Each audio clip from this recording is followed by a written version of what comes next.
Hey guys, what's up? It's Rygar the Destroyer, and today we're going to be taking a look at the Halo 3 Brute War Chieftain, and this guy's pretty cool, but before we take a closer look at him, let's go ahead and take a look at his packaging. To be honest, I don't have that many Halo 3 figures, so I'm not sure if this is the standard packaging or not. It does say he is a campaign character up here in the corner. On the back, there's a picture of the War Chieftain, and then a brief description. If you'd like to read that, you can just pause the video. And then down here at the bottom, it shows the other figures that were released at this time. So let's go ahead and get back to the figure itself.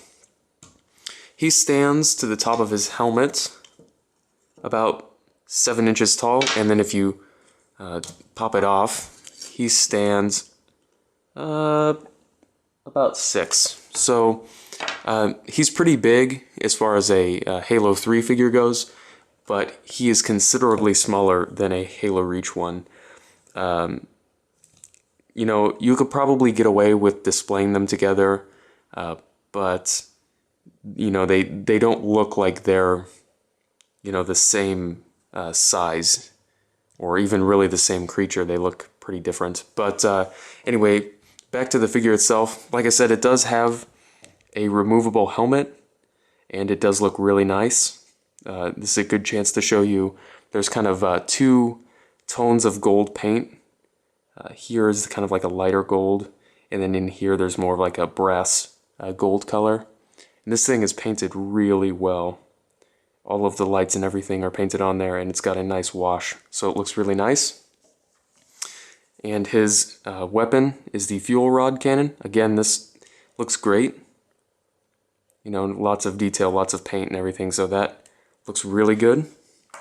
As far as the figure itself goes, just like the helmet, it's got really clean paint and a nice wash over the whole thing, front and back. And its articulation, it's alright, I guess. I'll go ahead and run through it here. He's got what feels like a double ball peg in the head. So he looks up, you can tilt his head, so that's really nice. That's better than the Halo Reach ones. But his shoulders, he's got a ball hinge, and these work well as well. And they do swivel 360. He's got a hinged elbow. It gives him about, well, not the best range of motion. In his wrist, he's got a ball peg. So technically you can swivel it like this, but these wrists from the Halo 3 figures are known for being really fragile, so I wouldn't suggest messing with them too much. If you can see on this hand, it's stuck straight out of the packaging. I'll have to heat it up and try and get it to move, but I'm afraid to just move it now. I might pop it off. But anyway, back to the figure. He feels like he's got a ball peg in the chest, but you're pretty much just going to get a swivel out of it, and a fairly limited one at that. Although I will admit that it does look really nice. It's a well-hidden joint. He's got, let's see, hinge upper hips.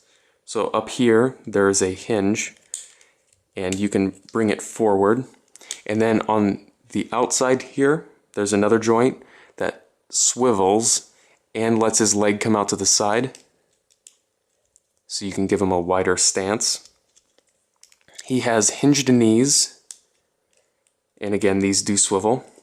And then he's got hinged ankles, and they do swivel, but as far as I'm aware, you can't move, or at least I haven't been able to move the hinge itself, so mine are kind of stuck at this weird angle, which makes me think that you might be able to swivel them, but no telling. So, at least for my figure, you can only get the like ankle rocker movement out of it.